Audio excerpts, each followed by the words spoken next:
Hi everyone, good morning. তোমরা সবাই কেমন আছো? আশা করবো তোমরা প্রত্যেকেই ভালো আছো, আর আমরাও ভালোই আছি। আজকে হচ্ছে রবিবার সকালেই এখন ৮টা মতোই বাজে, আর এখন থেকেই দেখো ব্লগ শুরু করছি। চলে এসেছি এই ঘরের বিছনাটা গোছাতে, আর বিছনা গোছাবার আগে আমি জানলাটা খুব ভালো করে খুলে দেবো, কারণ জানলা দিয়ে বেশ রোদ আসছে। এখন তো বেশ ঠান্ডা পড়ে গেছে, আর সকালের দিকেই রোদটা কিন্তু বেশ লাগে। আর আজকে রবিবার যেহেতু ছেলে এখনো ঘুমোচ্ছে ওই ঘরে, ওই জন্য ওই ঘরের বিছনাটা গোছাইনি। এই ঘরের আগে বিছনাটা গুছিয়ে দিই। ও এসে তো আবার এইখানেই বসবে, সারাদিন এই ঘরটাতেই থাকে, সেই জন্য বিছনাটা গুছিয়ে নেবো আগেই। আর ওর বাবা অলরেডি ঘুম থেকে উঠে গেছে, ও ব্রাশ ট্রাশ করছে, ফ্রেশ হচ্ছে। আর আমি এদিকে বিছনা টিছনা গুছিয়ে নেবো। আজকে অনেক কাজ রয়েছে জানো।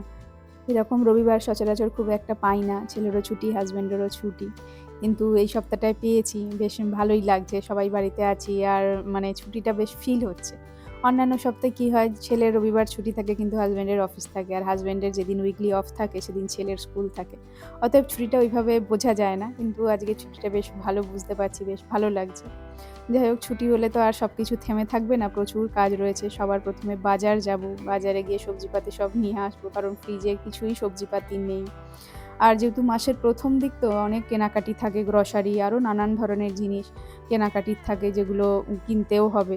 দেখি সকালের দিকে সবজি বাজারটা করে আনি, বিকালের দিকে ভাবছি গ্রসারির কিছু জিনিসপত্র কিনে আনবো। সব তো আর একদিনে হবে না। তারপরে তো ব্লিঙ্কিট ভরসা রয়েছে। এখন সত্যি বলছি, ব্লিঙ্কিটটা হয়ে এত সুবিধা হয়েছে না, 10 থেকে 15 মিনিটের মধ্যেই যা কিছু অর্ডার করি বাড়িতে এসে দিয়ে যায়। এটা ভীষণ সুবিধা হয়েছে। যাই হোক, এদিকে দেখো বিছানা গোছাবার আগে তার সাথে যে আনুষাঙ্গিক জিনিসগুলো থাকে বিছানার মধ্যে, ছেলের বই, খাতা, ল্যাপটপ, ট্যাব, কি নেই, মানে একটা সংসার নিয়ে পেতে বসে। যত বলি বাবু রাত্রিবেলা একটুখানি গুছিয়ে রেখে শো, তাহলে আমার সকালটা সুবিধা হয়। কিছুতেই গুছিয়ে রেখে শুতে পারে না, আর শোয়েও না জানো। বলে বলে আমি ফেড আপ যে শো বলে, তো আবার সকালবেলা উঠেই তো বসবো, নাহলে সকালবেলা উঠেই তো আবার বই গুছিয়ে ব্যাগ গুছিয়ে স্কুল যাব, এই করে যায়। সেই আমাকেই লাস্ট অবধি গোছাতে হয়। যাই হোক, বিছনা মোটামুটি খালি করেছি, এবার বিছনাটা ভালো করে গোছাবো। আর দু একের মধ্যেই দেখি বিছনার চাদরটাও চেঞ্জ করবো। বিছনার চাদরটা হয়ে গেল সপ্তাহখানেক পাতা, এটাও চেঞ্জ করতে হবে। আর আজকেও চেঞ্জ করার ইচ্ছা ছিল, যেহেতু বাজার যাব বললাম না, তাই বাজার নিয়ে এসে গুছিয়ে সব কিছু ম্যানেজ করে টাইমের মধ্যে এই কাজগুলো সত্যিই পারবো না। সেই কারণে আজকে আর এই সব কাজগুলো রাখলাম না, দেখি কাল পরশুর মধ্যে এই কাজগুলো করে নেব। যাই হোক চলো, এবার বিছনা টিছনা গুছিয়ে আগে টিফিনটা তৈরি করে নেব, কারণ বাজার থেকে এসে টিফিন খেতে গেলে বেশ খানিকটা লেট হয়ে যাবে। ওই জন্য টিফিন করে তারপরে বাজার যাব। আর ছেলেকেও একটু ডেকে দিই। সত্যি কথা বলতে ছোট থেকেই জানো তো, আমার ছেলেকে কিন্তু ওইভাবে ডেকে ডেকে তুলতে হয় না, একবার কি দুবার ডাকলেই উঠে যায়। ছোটোবেলায় তো আরও ওই একবার শুধু বলতাম যে দীপ ওঠ, স্কুলে টাইম হয়ে গেছে, ব্যাস। এখন তো তবু দু একবার নাড়াতে হয়, বিশেষ করে এই শীতকালটা এবারে দেখছি, কিরে বাবু উঠবি না উঠবি না, একবারে বলে হ্যাঁ উঠছি, তুমি যাও আমি উঠছি, এরকম। কিন্তু সত্যি কথা বলতে ছোটোবেলা থেকে খুব একটা আমাকে জ্বালাতন ভোগ করতে হয়নি। অনেক বাচ্চা আছে না, যে যাদের ঘুম থেকে উঠতে মানে অনেকটা কসরত করতে হয়, ব্যাস বেশ খানিকটা টাইম তাদের পিছনে কাটাতে হয়। আমাকে কিন্তু সেভাবে কিছুই টাইম কাটাতে হতো না। যাই হোক, এদিকে দেখো বিছনাটা গুছিয়ে দিয়েছি, আর বিছনাটা যদি এরকম গোছানো থাকে বেশ ভালো লাগে। আর শীতের দিনে বিছনায় কিন্তু জিনিসপত্র থাকবেই। একটা কমফোর্টার অলরেডি ওই ঘরে গেছে, আমি আর দীপ নিই, এখনও দেবাশিস কমফোর্টার নিচ্ছে না, পাতলা এসির কম্বলগুলোই নিচ্ছে।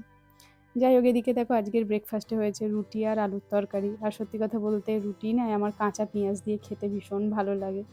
তরকা হলে তো আর কথাই নেই, আমি কাঁচা পেঁয়াজ নেবই। আজকে আলুর তরকারি করেছি শুধুমাত্র কালো জিরে ফোড়ন দিয়ে, কাঁচা লঙ্কা ফোড়ন দিয়ে। এদিকে দেখো টিফিন খেয়ে চলে গেছিলাম বাজার, আর সমস্ত সবজি বাজার নিয়ে চলে এসেছি। তারপরে আবার বেশ খানিকটা টাইমও কাটিয়েছি, সেটা হলো চান করা, ঠাকুরের পুজো করা, এগুলো আমার হয়ে গেছে। তারপরেই রান্নাঘরে ঢুকেছি। যদি একেবারেই সবজিপাতি নিয়ে সেই রান্নাঘরে আমি ঢুকে যেতাম না, তাহলে কত যে লেট হতো সব কিছু গুছিয়ে বাগিয়ে তারপরে চান করে পুজো করতে অনেকটা বেলা হয়ে যেত। সেই জন্য ভাবলাম, আর রুটি খেয়েছি ব্রেকফাস্টে, বেশ পেটটা ভারও আছে, একটু দেরি করে লাঞ্চ হলে কোনো প্রবলেম নেই। আর আজকে দেখো শীতের সমস্ত সবজি যেরকম হচ্ছে, এই যে মেথি শাক, তারপরে শিম, মূলো। এই মূলো তো বেশ অনেক দিন ধরেই খাচ্ছি, কিন্তু শিমটাই নতুন এনেছি, শিম এর আগের বারে নিয়ে আসিনি। তারপরে মেথি শাক এগুলো। তারপরে দেখো অলরেডি আমি ভাত বসিয়ে দিয়েছি এবার। আর এদিকে হয়েছে একটুখানি চিকেন, ফ্রিজে একদম অল্প চিকেন পড়েছিল, সেটাই আলু দিয়ে একটু কষা কষা করে তৈরি করছি চিকেন। আর একটা মাছেরও রেসিপি করব, সেইটা তোমাদের সাথে শেয়ার করব যে কী মাছের রেসিপি। খুব ভালো খেতে হয় ওটা, আর আমাদের বাড়িতে সবাই ওই রেসিপিটা খেতে ভালোবাসে। তোমরা কে কে পছন্দ করো যদি কমেন্টে জানাও, খুব ভালো লাগবে। আর এদিকে দেখো শীতের কমলা লেবুও নিয়ে এসেছি, যদিও বা আজকে কড়াইশুঁটি নিইনি, কড়াইশুঁটিগুলো খুব একটা ভালো পাইনি সেই জন্য। এদিকে আমলকি নিয়ে এসেছি, আমলকি দিয়ে একটা ডিটক্স ওয়াটার করার ইচ্ছা আছে। দেখি এর আগে কি করেছি বলো তো, আমলকির জুস খেয়েছি বা জুসের বোতল কিনতে পাওয়া যায় না, সেগুলোও কিনে খেয়েছি, কিন্তু আমলকি ডিটক্স ওয়াটার খাইনি। সেটাই করার ইচ্ছা আছে, আর খেয়ে দেখবো কেমন লাগে। এমনি চিয়া সিড তো আমি খাই, কিন্তু ভাবছি আমলকিও জলে ফেলে খাবো। আর এদিকে মেথি শাক, পালং শাক নিয়ে এসেছি, কিন্তু শাকগুলোর মধ্যে এতটাই জল দিয়েছে যে একদম ভিজে চুপচুপ করছে। রেখে দিয়ে এটা বেশি দিন রাখা যাবে না, বুঝতে পারছি এত বেশি জল দিয়ে দিয়েছে, কয়েকদিনের মধ্যেই পচে যাবে। সেই জন্য 2-1-এর মধ্যে এটাকেও রান্না করে ফেলতে হবে। কিন্তু আজকে ভালো ফুলকপি পেয়েছি, 2টো ফুলকপি নিয়েছি, দামগুলো ওই 30 টাকা করে নিয়েছে, কিন্তু বেশ ভালো পেয়েছি। দেখো একদম মানে টাইট ফুলকপি, আর একদম দেশি চালানির ফুলকপি নয়। যাই হোক, চলো আগে সমস্ত সবজিপাতিগুলো গুছিয়ে নিই, গুছিয়ে নিয়ে তারপরে আবার যে রান্নার রেসিপিটা তোমাদের দেখাবো বলছি আর কি, ভাবলাম না একেবারে বলছিই দেখাবো, সেই রেসিপিটার জোগাড়জাতি আর কি করে নিই। সবজিপাতি তো গোছানো হয়ে গেছে, সেগুলো ফ্রিজেও রেখে দিয়েছি। আর কিছু সবজি কেটে নিয়েছি, যেমন হচ্ছে আলু, বেগুন আর পেঁয়াজ শাক। পেঁয়াজ কলি পাইনি, এই রেসিপিটায় পেঁয়াজ কলি হলে বেশি ভালো লাগে, কিন্তু পেঁয়াজ কলি পাইনি তো কী হয়েছে, পেঁয়াজ শাক দিয়েই কাজ চালাবো। এখন সবে শাকটা উঠেছে, আর 2 দিন পর কলিটা পাওয়া যাবে। কিন্তু ফলগুলো এখনও গোছানো হয়নি, আগে ফলগুলো গুছিয়ে নেব আর কাউন্টার টপটা একদম ক্লিন করে নেব। এদিকে অলরেডি আমার ভাত হয়ে গেছে, ভাতটা আমি উপর দিয়ে দিয়েছি। আর আপেল নিয়ে এসেছি, কমলালেবু নিয়ে এসেছি, আর একটা পাকা পেঁপে। পাকা পেঁপে দেবাশিস খেতে ভীষণ ভালোবাসে, ওই জন্য বাজার গেলেই ও আগে পাকা পেঁপে নেবেই। আর এই পেঁপেটা না একদম গাছ পাকা পেঁপে।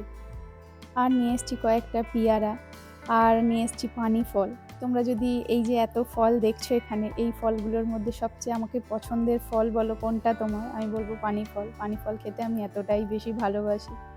যাই হোক, দেখো টেবিলে আমি সাজিয়ে গুছিয়ে রেখে দিলাম ফলগুলো। শীতকাল বলেই এটা পারছি, গরমকাল হলে তাই এইভাবে রাখা যায় না। ফলের ঝুড়িটা বা ব্যানানা স্ট্যান্ডটা এরকম শোপিস মতোই সাজানো থাকে, সবই থাকে ফ্রিজের ভেতর।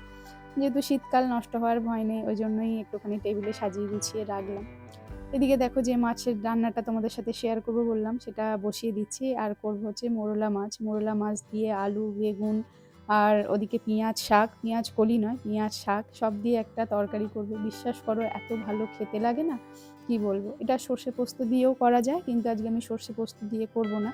আমি ধনে, জিরে, তারপরে কাঁচা লঙ্কা, পেঁয়াজ, সব রকম মশলা, যেগুলো রেগুলারের মশলা আর কি, সব দিয়েই একটা রান্নাটা করবো। আজকে সর্ষে পোস্ত আর ইউজ করবো না। এদিকে দেখো মোরলা মাছ ভাজা হয়ে গেছে, আর মোরলা মাছ ভাজা কিন্তু খেতে বেশ ভালো লাগে। মোরলা মাছ খাওয়াটাও ভালো বাচ্চাদের জন্য, বলে ব্রেনের স্মৃতিশক্তি মানে বাড়ে আর কি। এদিকে দেখো কালো জিরে ফোড়ন দিলাম, আর কিছুটা পেঁয়াজ কুচনো ফোড়ন দিলাম, দিয়ে এটা একটু নাড়াচাড়া করে লাল লাল করে ভাজবো, ভেজে আর সবজিগুলো তুলে দেবো। খুব ইজি রান্নাটা, কিন্তু খেতে ভীষণ ভালো। আর ছোটো মাছ তো এখন খুব কমই রান্না হয়, কারণ ছোটো মাছের একটু ঝামেলা থাকে, কাটা বাছা, টাইম অনেক যায়, এখন মানুষের হাতে টাইমটাই কম। আর যারা ওয়ার্কিং ওম্যান তাদের ক্ষেত্রে তো আরোই, যে আমরা যেহেতু হাউসওয়াইফ, হাতে একটু সময় আছে, এগুলো গুছিয়ে গাছিয়ে করতে পারি। এদিকে দেখো আলু বেগুনটাও তুলে দিয়েছি কড়াই, সেটা একটু খুব ভালো করে নাড়াচাড়া করে নেব। আর একটুখানি বলবো গ্যাসের ফ্লেমটা একটু বাড়িয়েই ভাজবো, যেহেতু বেগুন না হলে না একদম গলে গলে যাবে। ওই জন্য বেগুনটা যেহেতু একটু শক্ত থাকে, সেই জন্যই একটু ফ্লেমটা একটু বাড়িয়ে দিয়েছি। তারপরেই দেখো একটু নাড়াচাড়া করে পেঁয়াজ শাকটা তুলে দিয়েছি। পেঁয়াজ শাকটাও অল্প করে এইভাবে নাড়াচাড়া করে এর মধ্যে মশলাটা দিয়ে দেবো, যে মশলাটা তৈরি করেছিলাম। আজকে কাঁচা লঙ্কার সাথে সাথে একটা শুকনো লঙ্কাও কিন্তু বেটে দিয়েছি। আগের দিনই তো করলাম, একটু তরকারিতে ঝাল দিচ্ছি ছেলের জন্য, না হলে না খুব অসুবিধা হয়, একবারেই ঝাল না খেতে পারলে খুব প্রবলেম। এদিকে দেখো হলুদ, নুন, তারপরে কাশ্মীরি লঙ্কার গুঁড়ো কালারের জন্য, আর একটু মিষ্টি, সব দিয়ে একটু নাড়াচাড়া করবো। নাড়াচাড়া করে তারপরে মানে ভালো করে আর কি কষিয়ে নেবো, নাড়াচাড়া মানে কষিয়ে নেবো, নাহলে কাঁচা মশলার গন্ধটা রয়ে যাবে। এই জন্য খুব ভালো করে অল্প অল্প জল দিয়ে ভালো করে কষিয়ে তারপরে জল ঢেলে দেবো, দিয়ে আর মাছ দিয়ে দেবো। খুব ইজি রান্নাটা, বিশ্বাস করো, কিন্তু খেতে হয় অসাধারণ। আর এই যে জল দিয়ে দিয়েছি, দিয়ে একটু নাড়াচাড়া করবো, আর তার সাথে ধনেপাতা দেবো। এখন শীতের দিনে সব তরকারিতে ধনেপাতার গন্ধটাই আলাদা।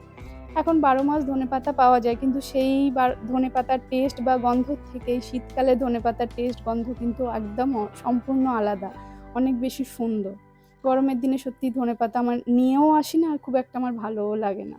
এই যে সব দিয়ে বসিয়ে দিয়েছি। আর এদিকে আমাদের আজকে লাঞ্চ মেনু দেখো অলরেডি রান্না হয়ে গেছে, আর এখন 2:30 বাজে। ভাত, তার সাথে করেছি কষা কষা মাংস, একদম অল্পই ছিল মাংসটা। মুরগির মাংস আর কি, চিকেন। আর এদিকে দেখো মোরলা মাছ আলু বেগুন দিয়ে ঝাল, আর এই যে ডালটা একদম পাতলা করে করেছি। দেখবে এরকম কষা মাংসের সাথে একটুখানি অল্প পাতলা ডাল খেতে বেশ ভালো লাগে। তাহলে চলো টাটা, সকলে ভালো থেকো।